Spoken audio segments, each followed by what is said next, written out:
Hi, my name is G Favaloro and I'm here today to talk to you about stop smoking.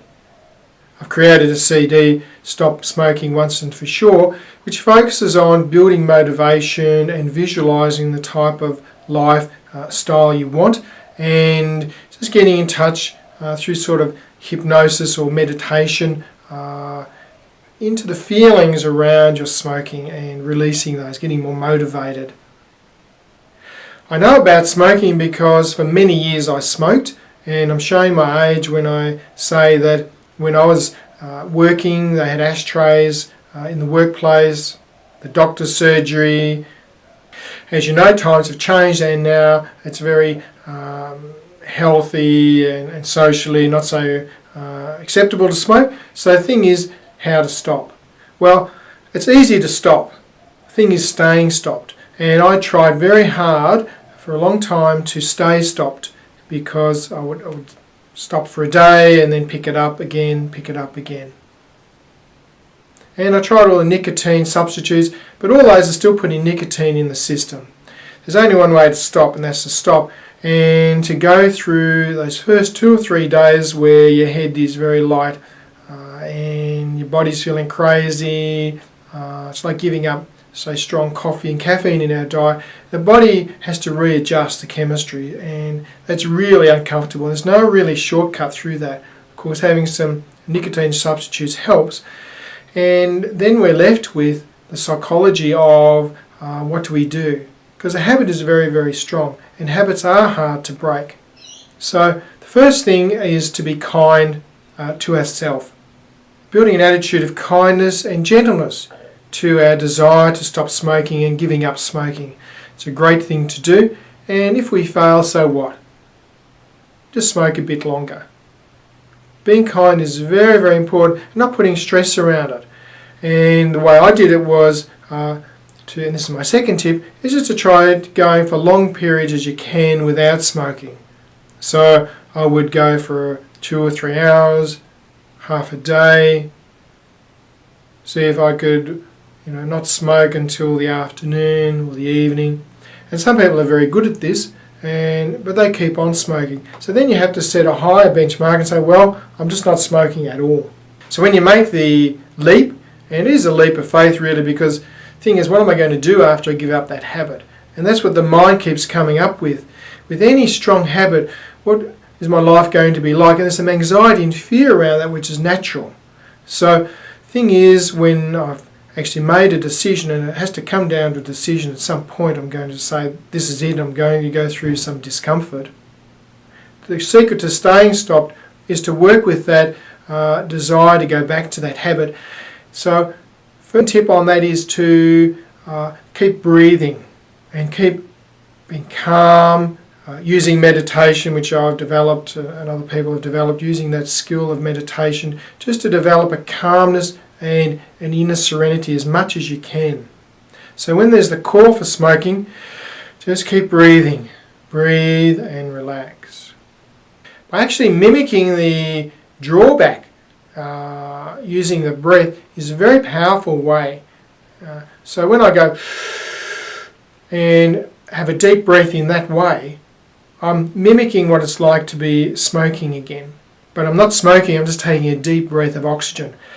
So breathing in and breathing out, a relaxing sigh. Very, very powerful, simple, anyone can do it. But you've got to remember to do it. So breathe in, breathe out. And keep those deep breaths going. So times when a little bit of stress comes and the normal habit kicks in to have a cigarette, then keep that breath going. The next tip, as I've mentioned, is to develop some practices different to the smoking. So if I come home from work and my relaxation time is to sit back and smoke away, then use those times to, say, meditate, develop some calm reflection time.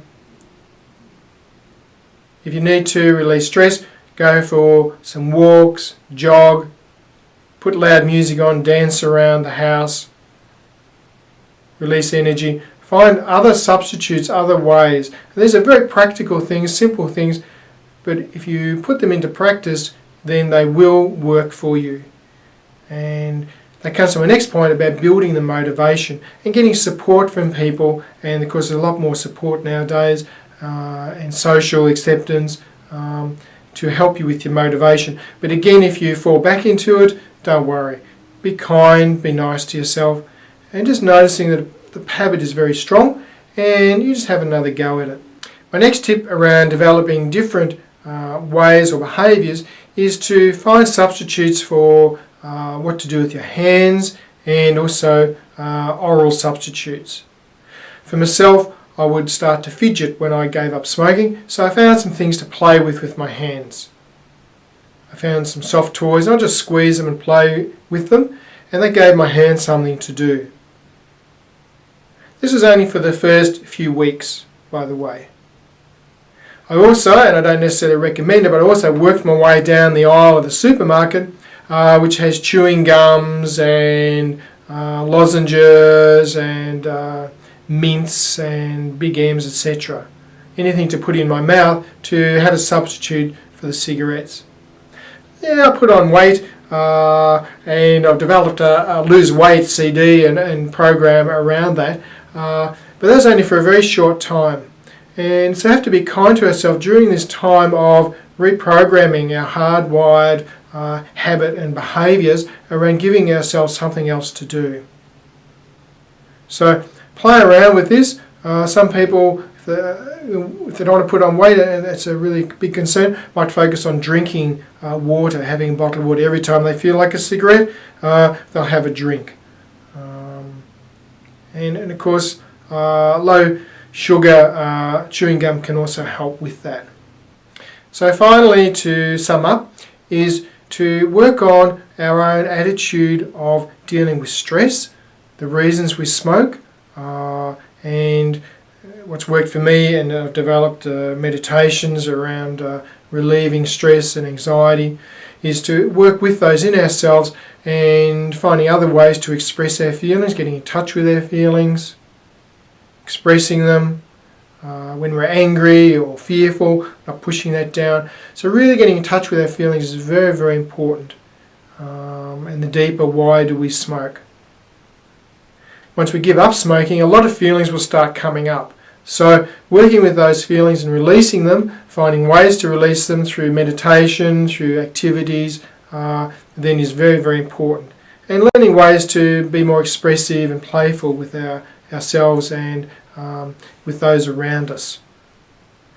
So we've got practical things and changes of attitude, and remember it's a habit that is hard to overcome. Habits are hard to overcome, but they are overcome by just repeating and challenging them and giving ourselves new ways, giving our brain new ways to do stuff. So good luck with it, and enjoy, as I have, a really healthful life not smoking. It's just great not to have that dependency, and it's just great not to have the finance, etc., and the morning coughs, etc. So good luck.